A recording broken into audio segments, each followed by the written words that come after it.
வணக்கம். இந்த படமும் இந்த வாரம் தான் ரிலீஸ். எவ்வளவு பேருக்கு தெரியும் தெரியல. பொதுவாக இப்படியான சின்ன படங்கள் நல்லா இல்லை அப்படின்னா நான் ரிவ்யூ சொல்கிறத மோஸ்ட்லி அவாய்ட் பண்ணிவிடுவேன். ஏன்னா எப்படியும் இந்த படங்களுக்கு கூட்டம் வராது. நான் நெகட்டிவாக வேறு ஏதாவது சொல்லி அதனால் என்ன போகுது அப்படின்னு விட்டுருவேன். அப்படின்னா இந்த ரிவ்யூ ஏன் சொல்கிறேன்னு உங்களுக்கு புரிஞ்சிருக்கும். இந்த ஸ்வீட்டான கிணறுங்கிற படத்தில் என்ன இருந்துச்சுங்கிறத ஷார்ட்டாக சொல்கிறேன்.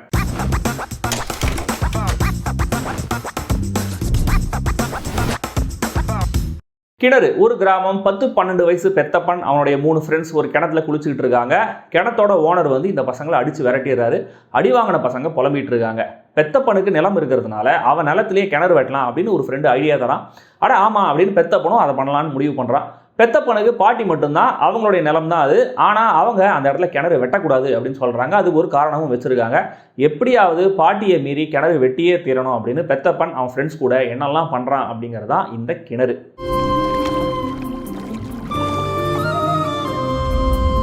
சைல்டு ஆக்டர்ஸை பிரதானமாக வச்சு அவங்களோட இன்னசென்ஸாக அவங்க லைஃப்பை சொல்கிற படங்கள் வருஷத்துக்கு 2-3 வந்தாலே பெருசுங்கிற சூழலில் அப்படி ஒரு ஜானரில் அழகாகவும் ஒரு படத்தை எடுத்திருக்காரு இயக்குனர் ஹரிகுமரன்.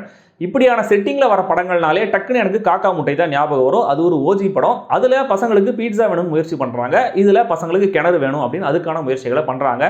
ஜஸ்ட் ஒரு 1.25 மணி நேரம் மட்டுமே ஓடுற படம். இதில் பெரும்பாலான நேரம் படம் நம்மளை ஒரு ஸ்மைலோட தான் பார்க்க வைக்குது. சில இடங்களில் நல்லாவும் சிரிக்க வைக்குது. ஏன்னா இந்த பசங்க பண்ணுற விஷயங்களில் ஒரு இன்னசென்ஸ் இருக்குது. பெத்தப்பன் அவன் பாட்டிக்கிட்ட மோசமாக பிஹேவ் பண்ணி கோபத்தை காட்டினாலும் அதுலேயும் அவன் இக்னரன்ஸை தான் பார்க்க முடியுது. அவனை பார்த்தாலும் பாவமாக இருக்குது. அண்ட் இந்த பசங்க அவனுக்குள்ளே பேசிக்கிற வசனங்கள்லாம் செம்மையாக இருந்தது. ரொம்ப கேஷுவலான dialogue delivery, matter of fact ஸ்டைல்லையே காமெடி பண்ணியிருக்காங்க.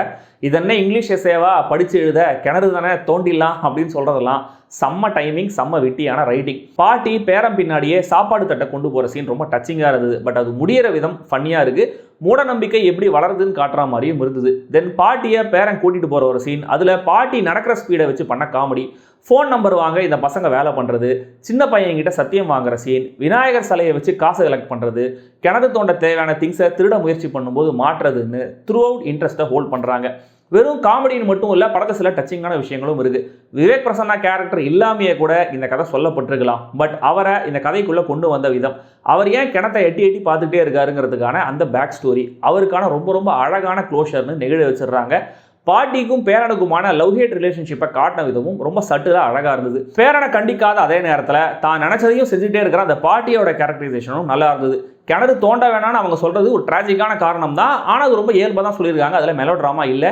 இந்த பையன் ஏன் கிணறு வேணும்னு சொல்கிறாங்கிறதுக்கு ஆரம்பத்திலே ஒரு சின்ன சீனில் அழுத்தமாக ஒரு விஷயத்த சொல்கிறாங்க. இந்த படத்தோடைய எக்ஸ்ட்ராக்டராக எனக்கு தெரிஞ்ச விஷயம், நிறைய இடங்களில் நம்மளை மேனுபுலேட் பண்ணி அழ வச்சிருக்கலாம். தேவையில்லாத ஒரு சஸ்பென்ஸ் டென்ஷனை பில்ட் பண்ணியிருக்கலாம். ஆனால் எங்கேயுமே சீப்பான ட்ரிக்ஸை கையில் எடுக்காமல் ரொம்ப பாசிட்டிவாக ஃபீல் குட்டாகவே கடைசி வரைக்கும் கதையை கொண்டு போனது பெரிய ரிலீஃபாக இருந்தது. இந்த பசங்க லைஃப்பில் ஃபேஸ் பண்ணுற ஒவ்வொரு கேரக்டருமே இன்ட்ரெஸ்டிங்காக எழுதப்பட்டிருக்காங்க. எல்லாருமே மைண்டில் நிற்கிறாங்க. பெத்தப்பனா கனிஷ்குமார், ஃப்ரெண்ட்ஸாக வர மனோஜ் கண்ணன், ஸ்ரீ ஹரிஹரன், அஸ்வின் 4 பேருமே நேச்சுரலான ரசிக்கும்படியான பர்ஃபார்மன்ஸை டெலிவர் பண்ணியிருக்காங்க.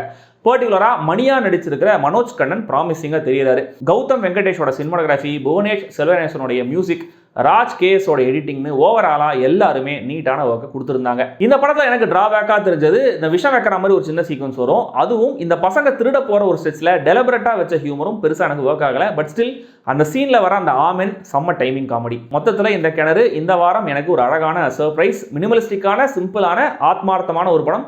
ஆனால் ரொம்ப ரொம்ப ரொம்ப கம்மியான ஷோஸ் தான் கொடுத்துருக்காங்க. ஸ்டில் தியேட்டரில் பார்க்க முயற்சி பண்ணுங்கள்.